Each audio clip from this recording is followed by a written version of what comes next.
हम बात कर रहे हैं एक ऐसे ट्रक की जिसको पूरे 8500 किलोमीटर ट्रेवल करना था। लेकिन मसला सिर्फ ये नहीं था कि ट्रक को इतना लंबा सफर कैसे करवाया जाए, बल्कि असल मसला ये था कि इस ट्रक में बर्फ का एक बहुत बड़ा ब्लॉक रखा गया था जिसको अफ्रीका के आग बरसाने वाले सहरा से सही सलामत गुजारना था। यानी जिस सहरा में बर्फ तो क्या लोहा भी नरम पड़ जाता है, उस सहरा में इस ट्रक को पूरे 10 दिन गुजारने थे। लेकिन चैलेंज ये था कि किसी भी हालत में बर्फ पिघलने ना पाए, और वो भी बगैर रेफ्रिजरेटर के। ज़ेम टीवी की वीडियोस में एक बार फिर से खुशामदीद। नाजरीन, ये बात है 1959 की, जब पूरी दुनिया की अटेंशन एक आइस ब्लॉक ने घेर रखी थी। ये आइस ब्लॉक 3050 केजी वजनी था और इसको दुनिया के एक कोने से दूसरे कोने तक पहुंचाना था, और वो भी बगैर रेफ्रिजरेशन के। यानी इसका स्टार्टिंग पॉइंट था नॉर्वे का शहर मोई राना, और इसका एंडिंग पॉइंट था लिब्राविल, जो सेंट्रल अफ्रीका में एक शहर है। लेकिन आखिर ऐसा किया क्यों जा रहा था? इस आइस ब्लॉक को इतना दूर क्यों ले जाया जा रहा था? असल में ये मामला शुरू हुआ था एक साल पहले, यानी 1958 में। लग्जमबर्ग यूरोप का एक मुल्क है जहां से एक बहुत फेमस रेडियो स्टेशन चलाया जाता था। ये ब्रॉडकास्ट रेडियो लग्जमबर्ग के नाम से पूरी दुनिया में फेमस थी। इस रेडियो स्टेशन की तरफ से सारे सुनने वालों के लिए एक अनोखा चैलेंज रखा गया, और वो चैलेंज ये था कि अगर कोई भी आदमी 3 टन वजनी आइस ब्लॉक को आर्कटिक रीजन से अफ्रीका तक लेकर जाएगा तो उसको एक बहुत भारी इनाम दिया जाएगा। रेडियो लग्जमबर्ग की तरफ से ये डिसाइड किया गया था कि हर किलोग्राम आइस के बदले में 1 लाख फ्रांसिस दिए जाएंगे, जो आज के दौर में $16,000 बनते हैं। हर 1 केजी के $16,000 यानी 3 टन वजनी आइस ब्लॉक के $48 मिलियन बनते हैं, जो वाकई एक बहुत बड़ी रकम है।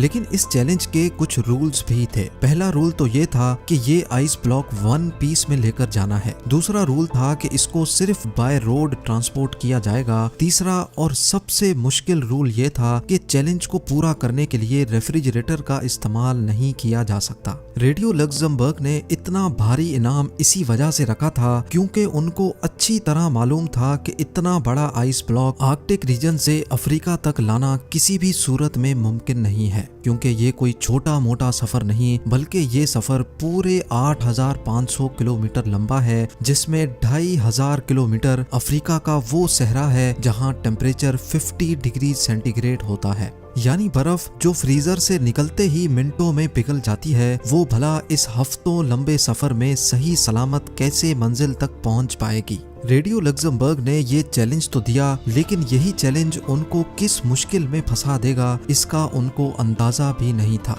ये चैलेंज रेडियो पर ब्रॉडकास्ट होने के कई महीनों तक किसी ने भी आगे बढ़ने की हिम्मत नहीं की। लेकिन फिर बर्गर नाटवीक नामी एक शख्स ने ऐलान किया कि वो ये चैलेंज कबूल करने को तैयार है। बर्गर नाटवीक, जो कि नॉर्वे में एक इंसुलेशन कंपनी ग्लास फॉर्ट का मैनेजिंग डायरेक्टर था, उसका मानना था कि उसकी कंपनी जो इंसुलेशन मटेरियल बनाती है उसको इस्तेमाल करके ये चैलेंज आसानी से पूरा किया जा सकता है। अगर बर्गर नाटवीक ये चैलेंज पूरा करने में कामयाब हो गया तो वो अपनी कंपनी ग्लास फॉर्ट और उसके एम्प्लॉयज के लिए काफी सारी दौलत इकट्ठी कर सकेगा।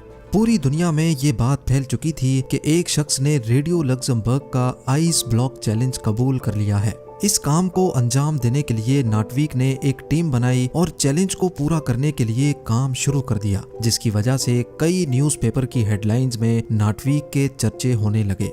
आइस ब्लॉक चैलेंज को पूरा करने के लिए अभी तक जो भी कोशिश की गई थी, वो जब रेडियो लग्जमबर्ग को मालूम पड़ी तो उनको एक बहुत बड़ी रकम खोने का डर लगने लगा, और डर के मारे उन्होंने अपनी ये ऑफर वापस ले ली। क्योंकि ग्लास वॉट कंपनी और उसके डायरेक्टर काफी ज्यादा फेमस हो चुके थे, इसी वजह से रेडियो लग्जमबर्ग की ऑफर खत्म होने के बावजूद भी नाटवीक ने ये चैलेंज पूरा करने की ठान ली थी।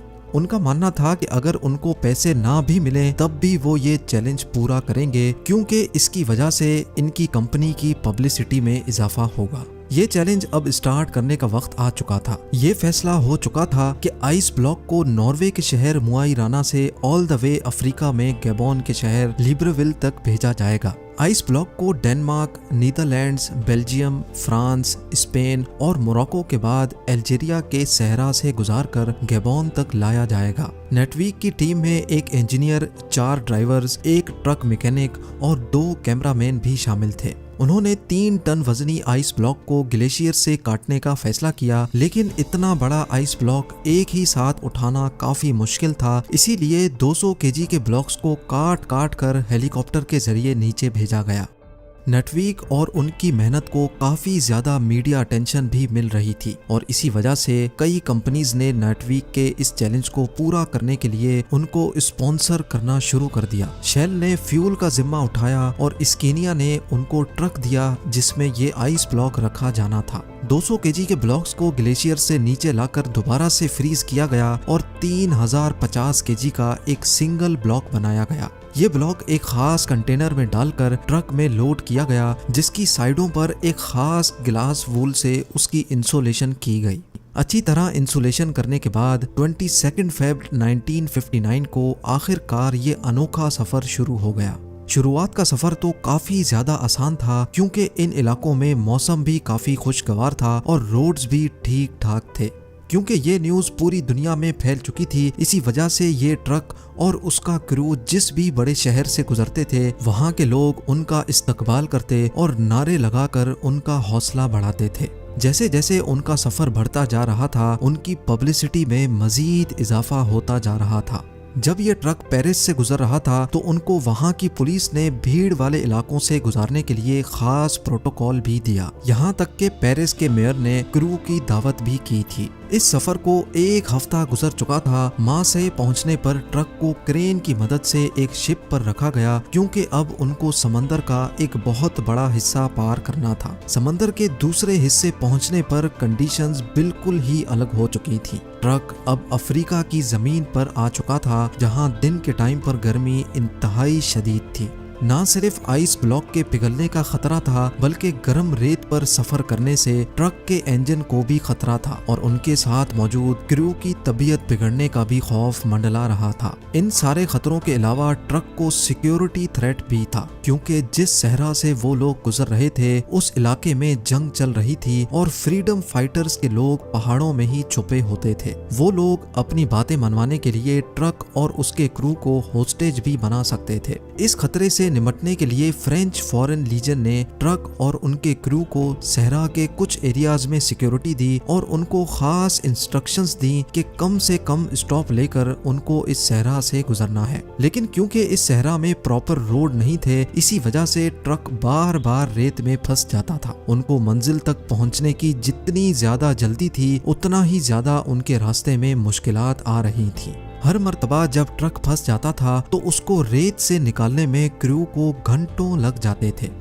दुनिया के सबसे महंगे आइस ब्लॉक को ट्रांसपोर्ट करने का ये मिशन अब इनके गले में आ चुका था। एक तरफ फ्रीडम फाइटर्स का खौफ था तो दूसरी तरफ गर्मी ने क्रू की हालत बिगाड़ कर रखी थी और सोने पे सुहागा इस गर्मी ने ट्रक के अंदर मौजूद आइस ब्लॉक को मेल्ट करना शुरू कर दिया था। अगर क्रू यहाँ फंस गया तो ना ही उनका मिशन पूरा हो सकेगा और ना ही हजारों मील दूर से निकाली गई बर्फ बच सकेगी। सहरा से गुजरने वाले मुसाफिरों के जानवरों को उन्होंने पिघलने वाली बर्फ का पानी भी पिलाया, जो कि असल में दुनिया का सबसे महंगा तरीन पानी था। कई रातें उन्होंने रेत पर ही स्लीपिंग बैग बिछाकर गुजारी और आहिस्ता आहिस्ता मुश्किलात को फेस करते मंजिल की तरफ बढ़ते गए।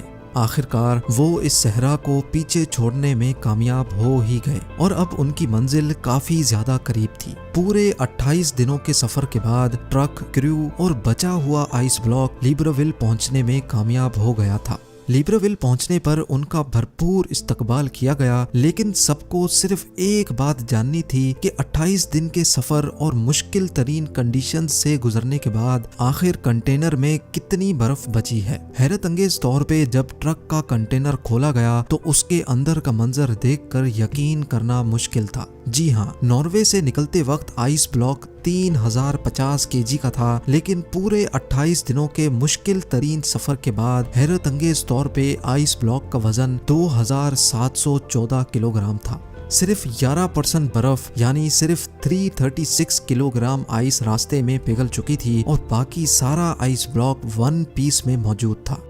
बेशक रेडियो लक्समबर्ग अपनी ऑफर से पीछे हट चुका था, लेकिन फिर भी ये चैलेंज पूरी तरह से कामयाब हुआ और ये बर्फ तोड़कर गैबोन के लोगों में डिस्ट्रीब्यूट की गई, जिन्होंने आज से पहले कभी भी बर्फ नहीं देखी थी। नाटवीक और उनकी कंपनी को कोई कैश रिवॉर्ड उस वक्त तो नहीं मिला, लेकिन इस पब्लिसिटी ने उनकी कंपनी की सेल्स पर 4 चांद लगा दिए थे।